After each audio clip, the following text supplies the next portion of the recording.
He somehow understands that what he's seeing is the inner workings of the nightmare spell, and it reminds him of a celestial version of a neural network. He wonders if the spell could actually be alive, but before he can think much about it, Sunny's focus shifts to his reward. The spell is still assessing his performance, but the first reward has nothing to do with it. Instead, Sunny receives a memory, Puppeteer's Shroud, a memory belonging to Mountain King, an awakened tyrant. This means the memory is of the awakened rank, which is a huge stroke of luck for Sunny. The nightmare spell has 7 ranks: dormant, awakened, ascended, transcendent, supreme, sacred, and divine. Sunny is currently dormant, but receiving a memory of a higher rank will be incredibly helpful once he enters the dream realm. The power gap between when different ranks is massive, and this will give him a big advantage. Behind him, he can examine the memory. The spell finishes its appraisal and begins to speak in a voice that sounds like it's coming from the universe itself. It tells Sunny that his trial is over, and lists his accomplishments. Sunny has defeated various enemies, including a dormant beast, 3 unknown humans, and even an awakened tyrant, Mountain King. The spell acknowledges these victories and gives him the Shadow God's blessing. The final appraisal is a bit sarcastic, calling his actions treacherous, but Sunny is pleased with the praise. Then, the spell announces that Sunny is no longer an aspirant. He has earned his reward, a true name, lost from light. Sunny is in shock. He can hardly believe it. A true name is something only a few elite people possess, and not even all of the saints can acclaim that. He feels like he's reached the top, destined for greatness. But the rewards don't stop there. The spell asks if he wants to evolve his aspect, and Sunny eagerly says yes. His aspect, Temple Slave, evolves into something much more powerful, the Shadow Slave aspect, ranked Divine. Sunny is left stunned, not knowing how to process the magnitude of this. A divine aspect is extremely rare, almost mythical, and it's not. Sunny can hardly believe it. He realizes that this changes everything for him. As Sunny tries to understand his new aspect, he discovers that it gives him strange abilities. He learns that as a shadow slave, he is a shadow left behind by a dead god. His existence is lonely, and he longs to find a worthy master. The most surprising part is his innate ability, Shadow Bond, which allows him to be bound to a master if they know his true name. Once his true name is spoken aloud, he will have no choice but to obey that master. Sunny is confused and uneasy about this new ability. He doesn't want to be anyone's slave, and the thought of losing his free will troubles him. However, there is a way to avoid this fate, by keeping his true name a secret. If no one knows it, they can't bind him to their will. So Sunny decides to hide his true name, even if it means giving up the advantages that come with it. A divine aspect, however, is more valuable to him than anything else. As Sunny processes everything, the spell speaks again, telling him that the first seal has been broken and dormant powers are awakening. Sunny's journey is far from over, but with his newfound power, he feels ready to face whatever challenges lie ahead. Sunny woke up with a strange feeling stirring inside him.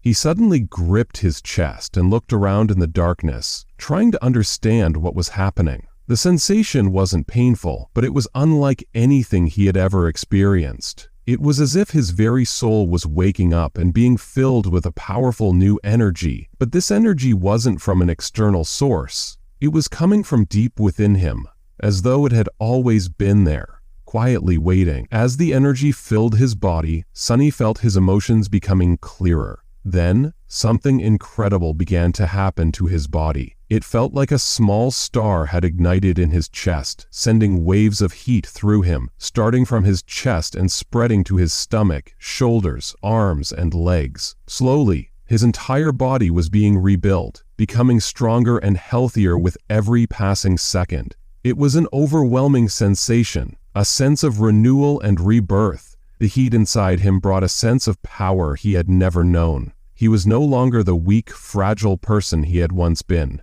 He could feel the change in his body and his mind, and with it came new confidence. He was no longer someone to be easily pushed around. As the star within him finally cooled down, the heat turned into a refreshing coldness. This coldness washed over him, easing the tension in his body and taking away years of aches and pains. As the cold reached his eyes, his vision changed. He could still see the dark void filled with endless stars, but now something else appeared before him. A quiet, dark sea, illuminated by a lonely black sun. Sunny knew that this was his sea of soul, but it looked strange. It was supposed to be much more vibrant, filled with light and energy. The star, which represented his soul, was supposed to be glowing brightly, but instead it appeared dark and lightless. There was something unsettling about it. Sunny had the strange feeling that there were other shapes and forms hiding just beyond his vision. No matter how hard he tried to look, he couldn't see them clearly, but the feeling of being watched was constant. He decided to focus back on the black sun in front of him. As he did, he noticed two small spheres of light orbiting around it. These, he realized, were his memories, the silver bell and puppeteer's shroud. These memories were part of him, and he expected many more to appear in the future. Perhaps, if he was lucky, he would even gain echoes, fragments of past lives or experiences. Just as he was deep in thought, the voice of the spell echoed in his mind, announcing that his aspect ability was about to be awakened. This was an important moment. Whatever ability he received would shape his future in the dream realm. If it was a combat ability, he would be a powerful fighter in battles against the nightmare creatures. If it was related to sorcery, he might become a skilled yet fragile ranged fighter. If it was something related to utility, he could be incredibly valuable in the behind-the-scenes workings of the dream realm. His heart raced as the voice spoke again, revealing his new ability, shadow control. Sunny quickly summoned the runes to examine his new power. He also checked the rest of his information. His name was Sunless, his true name was Lost from Light, and his rank was Dreamer. But something strange appeared in his information.